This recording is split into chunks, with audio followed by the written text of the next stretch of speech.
TV7 Israel News is made possible thanks to your generous donations.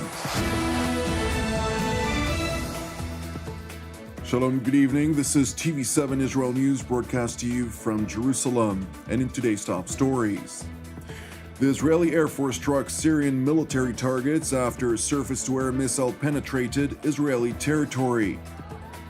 The U.S. State Department confirms that progress has been made in the indirect nuclear talks with Iran in Vienna. German Foreign Minister Heiko Maas underscores the important role China has to play in reining in the Islamic Republic from escalating tensions throughout the Middle East.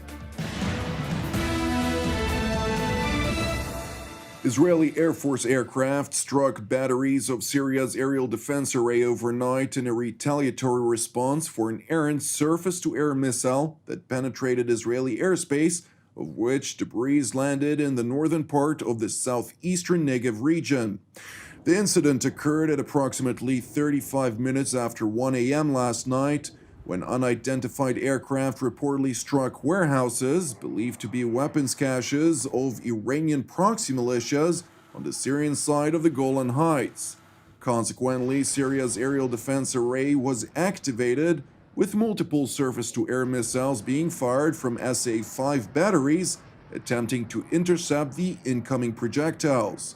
However, one of the Syrian missiles, which evidently missed its intended target, penetrated Israel's airspace with a southward trajectory. Subsequently, at approximately 1:40 a.m., a powerful explosion was heard in the skies over western Jerusalem, with some residents reporting that their houses shook from the force of the blast. Roughly 5 minutes later, the IAF spokesperson's unit announced that rocket alert sirens had been automatically activated in the area of Abu Krenat, an Arab Bedouin community that is situated some 4 kilometers west of the southern town of Dimona. Thankfully, no injuries or damage were reported. In response, Israeli Air Force aircraft conducted a retaliatory strike against Syria's aerial defense array, including the battery from which the missile was launched adjacent to the town of Ad-Dumair, northeast from the Syrian capital Damascus. Shortly thereafter, a Syrian military source was quoted by the regime-run Sana news agency as confirming that 4 Syrian soldiers sustained injuries and material damage was caused as a result of the Israeli strike. It is important to highlight that in contrast to circulating reports, the Syrian SA-5 missile, which penetrated Israel's airspace, was not directed at the country's nuclear research facility near Dimona, with corroborated reports confirming that the debris landed over 30 kilometers away from the highly fortified installation. It is further worth mentioning that the Russian-made SA-5 is an outdated missile system with a range of 500 kilometers that has been used in Syria for nearly 3 decades. In other yet somewhat related news, the U.S. State Department confirmed that progress has been made in the indirect nuclear talks in Vienna. At a State Department press briefing, spokesperson Ned Price stressed, however, that there is a long way to go before the negotiations would bear tangible fruit. When it comes to Iran, you're right, there have been some signs of progress, but I wouldn't want to overstate it. I think what I said yesterday certainly remains true, that we probably have a longer road ahead of us than we do in the rearview mirror at this point. And that is because of the inherent challenges in this process. And many of those challenges, at least, are not going away. Again, these are indirect talks. The logistics of them are difficult. The issues are not simple or uncomplicated, which is another wrinkle in this. And of course, there is no lack of distrust between and among the parties. That includes between the United States and Iran, and between Iran and the other members of these negotiations. So to be sure, there is a lot to overcome. These talks have been constructive. They have been businesslike.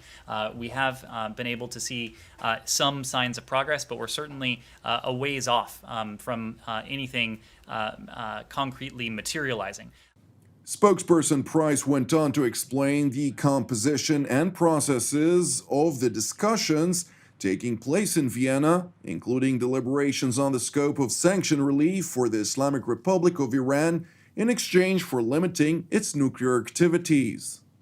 When it comes to sanctions relief, let me say that we entered these talks, and these talks had been organized around those two working groups. And those two working groups represent the big pieces of business that we have before us. One is predicated on what Iran would need to do to resume its compliance with the JCPOA. In other words, the nuclear steps that Iran would need to take to once again have it subject to the most stringent verification and monitoring regime ever negotiated.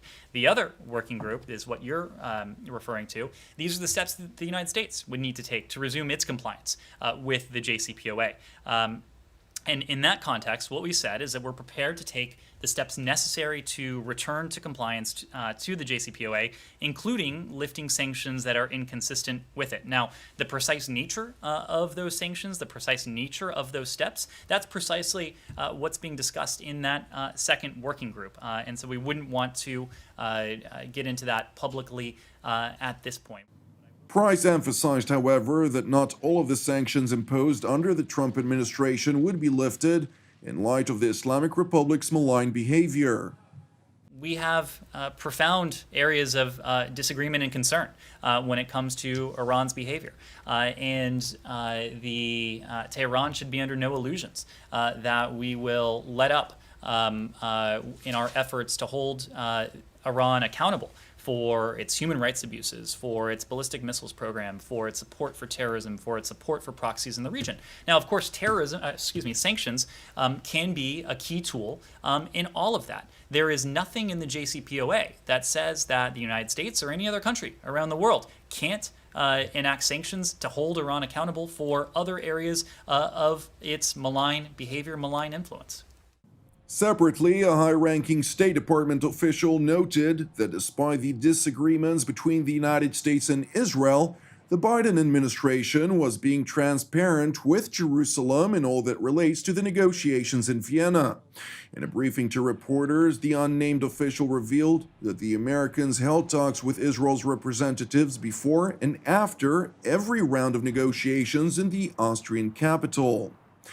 Turning to Berlin, where German Foreign Minister Heiko Maas underscored the important role China has to play in reining in the Islamic Republic from escalating tensions throughout the Middle East, which would consequently create a constructive atmosphere at the nuclear talks in Vienna.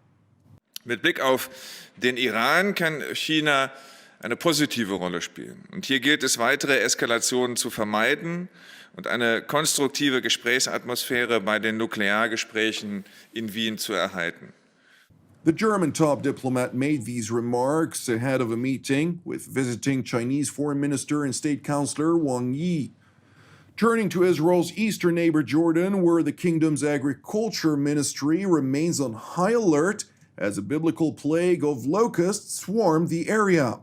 According to Minister of Agriculture Khalid al-Hunaifat, the pestilence entered the country from the east last week. However, thanks to early detection, extensive efforts managed to avert a catastrophe. رصدنا بالأمس سرب من الجراد دخل إلى محافظة طفيلة من المنطقة الشرقية، وقامت فرق الاستكشاف والمتابعة بمتابعة هذه الأسراب التي دخلت المحافظة، حيث توجهت إلى منطقة البربيطة والحورة، ومن ثم إلى منطقة الشلالات مجهول.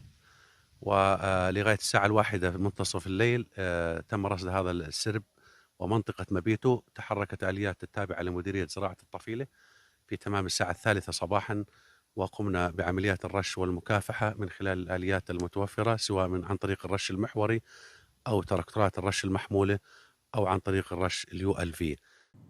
Despite the extensive efforts managing the crisis, the Jordanian minister stressed that the threat is not completely averted and the swarm managed to migrate further west.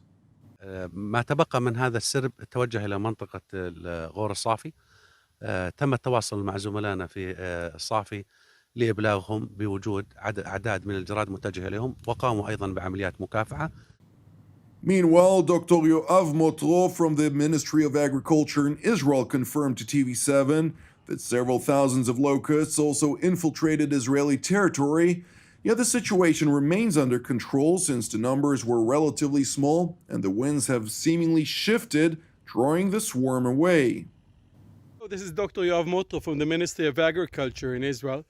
I'm here in the Arava to verify that there is no danger of a locust to the cropping areas and the crops behind me. There are swarms of locusts far away from us in Saudi Arabia, and the winds that were here during the majority of last week drove a few swarmlets to Syria and to Jordan, and very small bits arrived also here.